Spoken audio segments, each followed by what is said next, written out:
ಆನಂದ ಶಯನ ಅನಂತನ ನಯನ ನೋಡುವ ನಿಮ್ಮ ನಳಿನ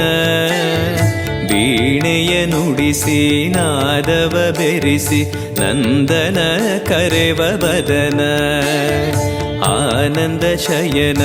ಅನಂತನ ನಯನ ನೋಡುವ ನಿಮ್ಮ ನಳಿನ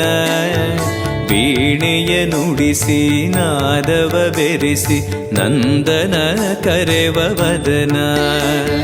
ಭಾಗ್ಯವಿದು ಗುರು ಭಾಗ್ಯವಿದು ಮಧುರಾಪತಿಯನ್ನ ನಟನ ಮಧುರವಿದು